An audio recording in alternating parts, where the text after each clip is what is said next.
What's up, guys, and welcome back to About Fun with the Dunns. Today we're in 1 Samuel chapters 4 and 5. Now, before we get started, you need to know about one of the main things in the story. Now, this is the Ark of the Covenant. Now, the Ark of the Covenant is the Israelites' most prized possession, which is this big gold crate with beautiful inscriptions and carvings and stuff like that. If you want all the details on that, you can read Leviticus, and you will learn more than you ever wanted to know about the Ark. Yeah. Ever. They know. My tongue slipped. Yeah. Okay. So, the Ark is basically this beautiful box full of things to help the Israelites remember that God is in charge and He's their leader. So, the Israelites are in battle with the Philistines, which are pretty much their worst rivals. But then they lose somehow. So they say, well, what's going on? We have God on our side. They think they should always win no matter what, because they're on God's team. Now, Hophman and Phineas, Eli's sons. Hophni. Okay. Phineas and Ferb, whatever. Eli's bad guy sons. Yeah, we know that they're Eli's sons who are really bad. So them and a few of the elders, old people. There's a few people that are responsible for this bad idea. So they say, hey, here's a good idea, which it's not really at all. They say, let's take the Ark into battle and then maybe we'll win. Well, they lose. And the Philistines capture the Ark, and they think they've triumphed so well over them. So then Eli hears about this, right? So Eli is really old, and it tells us he's heavy too. So he hears that his sons have been killed, and then right after that, he hears that the Ark has been captured. So he's so surprised, he shakes in his seat, and he jolts backward, and he falls and dies. Breaks his head. Breaks his head. And dies. Okay. So, then, was it Eli's daughter? Phineas's wife. His son, his daughter-in-law. So, Phineas's wife, she is also very surprised at this, so she falls to the ground, and then she starts to have her baby. And she names him Ichabod, which means, Israel has fallen. The glory has departed from Israel. Yep, Israel has fallen. That's what she says. And that's how chapter 4 ends. Okay. And then in chapter 5, the Israelites bring the Ark back to wherever they lived. Ashdod is where it was, yeah. Ashdod. So, they place it in front of a huge statue of their god that they worship, and his name was Dagon. So, the next morning, this is really cool how this happens. God reminds them, hey, I'm in charge. So, I like to imagine his hand pushing over Dagon, their god, and he basically falls in front of the Ark like he's bowing to it. So, this is the first sign to the Philistines that God's in charge and he's over any gods they like. Anyway, Mama, do you have anything else to say? Well, so that was the first day. They don't know how it happened. Yeah. They just go into the house that they store their statue of Dagon. That's the god that the Philistines worship. And they see that he has fallen face down, basically bowing before the Ark of God. And they sit him back up and put him in his spot. And then they go about their business. The next day they come back and the same thing has happened. He has fallen forward in front of the Ark. But this time his hands and his head have been cut off, and they're just laying on the ground there. And I'm going to talk a little bit about that in my takeaway, and then we have some more extra goodies about that. There's so much meaning and richness in that. But then it says that the hand of God was very heavy against the people of Ashdod, because they are the ones who captured the Ark, and this is where the Ark is. And so God makes these people get tumors, which are like big old cysts and, things what that is cysts? Big old pockets of fluid and all kinds of stuff. It's gross. You can have cancerous tumors. There are all kinds of tumors that you can have. And brain tumors. Yeah. But it was just a problem. It said it affected the people and the land. So maybe the animals, maybe the plants. My mind cannot imagine, but they knew something bad had happened. And so Ashdod said, we don't want the ark anymore, because it was very obvious to them that they were in trouble. Mm-hmm. And so they get rid of the ark and they send it to Gath. And guess what happens to the people of Gath? Their god. Tumas. Oh. They get tumors too. I don't know where that came from. They start getting tumors too, and they are like, we're getting rid of it. Let's send it to Ekron. And so all these are Philistines, I guess. I mean, they should have just given it back but to Israelites. Ekron, they're a little bit smarter than the Ashdodians and the Gathians. I don't know. And they say, nope, we don't want that. In fact, let's just go ahead and get it back to the Israelites. And so that's what they choose to do. And the ark finally will end up where it should be with the Israelites. John, what was your takeaway real quick? I liked how there was a lot of war kind of in this chapter. And John liked all the action. He liked that it was nonstop, cool things happening. I mean, bad things, but it did capture my attention the whole time. Jax, what was your takeaway? So my takeaway was how their god, Dagon, fell face first in front of the ark. So we might have little idols, if you will, in our days, like phones, books, schools, He's trying stress. to step on our toes. Mm-hmm. Okay. Like anything that can get in our way with the relationship with God. So sometimes God has to give us those little reminders, like pushing over our little gods and making them all fall to the ground. So we remember to trust in Him. Agree. So I had a couple of takeaways. One of mine goes with that. My first takeaway was from the first chapter, and it was about the people kind of treating the Ark of the Covenant as if it were a good luck charm.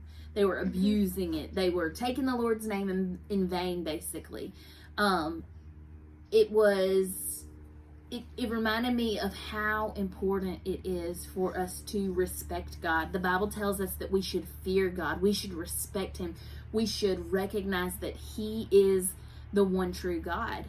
And the Israelites were not respecting and fearing the Lord. This is the same Lord that has walked with them through the wilderness, has led them and guided them and performed miracles in front of them, and then now they're thinking that they can control God and say, we'll bring His ark with us and then we'll win.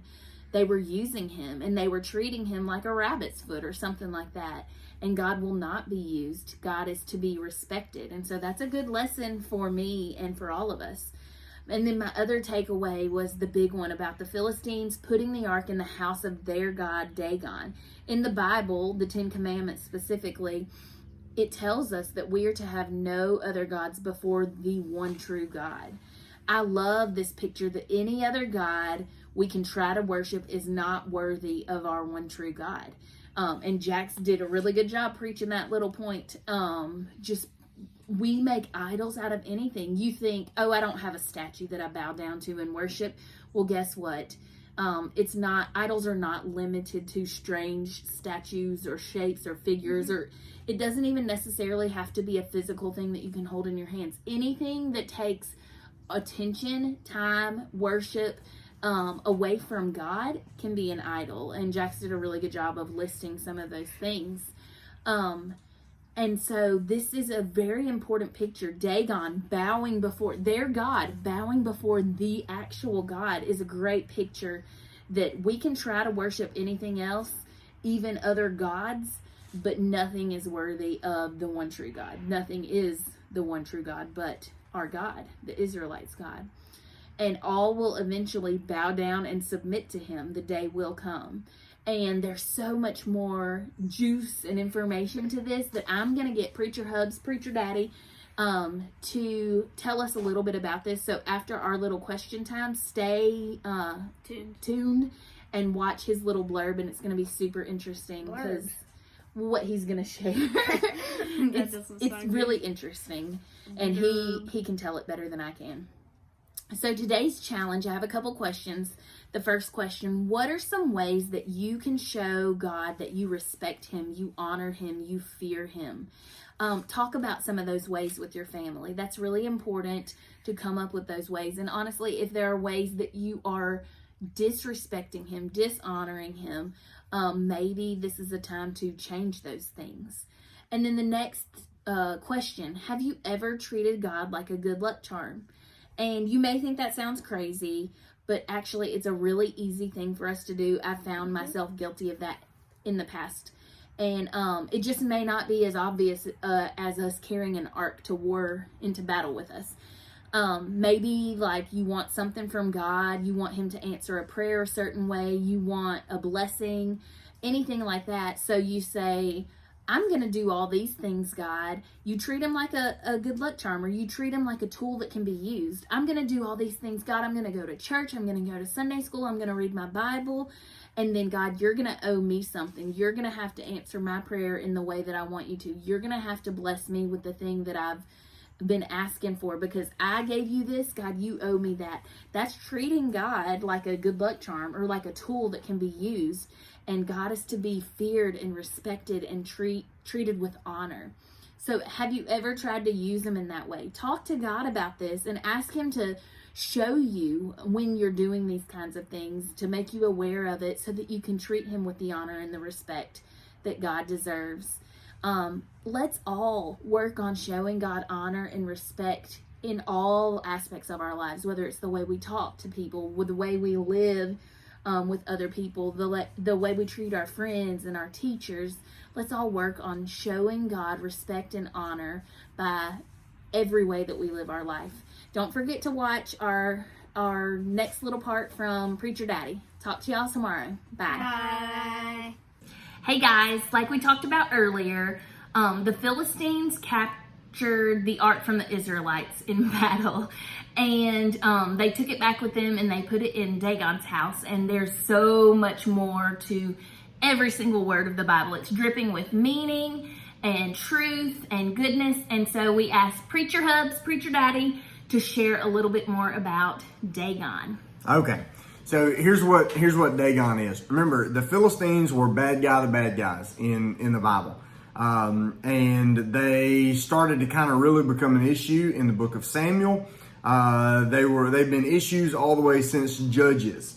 And so in Judges, there was a judge named Samson, and he was the mighty guy with like the super strength. And when God called him, God said that he would begin to deliver the people from the Philistines. Didn't say he would deliver, he said he would begin. And so we find them being finally defeated in David's day. So what one guy starts, another guy finishes. But in between, there's this moment where the Ark of God is captured and it is taken to the temple of the Philistine god Dagon. Now, the Philistines were kind of, they were coastline people. So the nation of Israel was sitting over here, the Mediterranean Sea, and then what you've got going is the Philistines are kind of living on that coastline, and they're fisher kind of people. And so Dagon is basically a mermaid. He's a mermaid god. Whenever I think of Dagon, I think of, do you remember King Triton from The Little Mermaid? He was Ariel's dad. That's who I picture with Dagon. So he's a half human from the top up, and from the bottom down, he's a fish. And so Dagon is in the temple. Well, whenever they bring in the Ark of the Covenant, the next day, Dagon is laying face down in front of the Ark. Now, some say, oh, well, he just fell over. Well, by the way, if your God can just fall over and you got to pick him up, he's probably not a real God. The second thing is, he wasn't just laying down. Like there wasn't an earthquake and his statue fell down. He is bowed down in front of the Ark of God. He is showing that God is the real God. So the Philistines pick him up, and they like prop him up, and they maybe put a little rope around him and strap him to the wall so he would fall down again. The next day, Dagon has fallen down, but his hands and his head are chopped off, and they're placed neatly on the threshold. So when people come in, there's his head and there's his hands. And he's not just laying in worship. He's now been judged. The significance of this is that in the olden days, and you'll see this a few other times throughout the Bible, when one kingdom would go take away another kingdom and they would destroy them, one of the ways they defeated their enemies was they took them and they cut like the kings, they cut their heads off, they cut their hands off. This is part of it. As a matter of fact, later when Saul dies, the Philistines cut his head off and they take it to Dagon's temple and they probably put it on Dagon's body, like where his head had been chopped up. They put Saul's head there. And so that's a weird little tie-in. But the idea is that God makes that God's ark is there where Dagon is in a position of worship. He's submitting to God. Well, the next day, not only does God show that he is the one that all should surrender to, God takes over. He doesn't come in to take sides. He comes in to take over. And so when you see his head off and you see his hands off, this is a military execution. God's kingdom has defeated the Philistine kingdom, and God is the boss, and everybody knows it. And the Israelites who have lost their ark, they feel like their God has lost. And what they're quickly hearing when these stories come in is, though the battle may seem to have gone the other way, God always wins the war. And so that's kind of Dagon and the others. All right. Thank you. That's such All good right. stuff. Good See deal. y'all. Bye.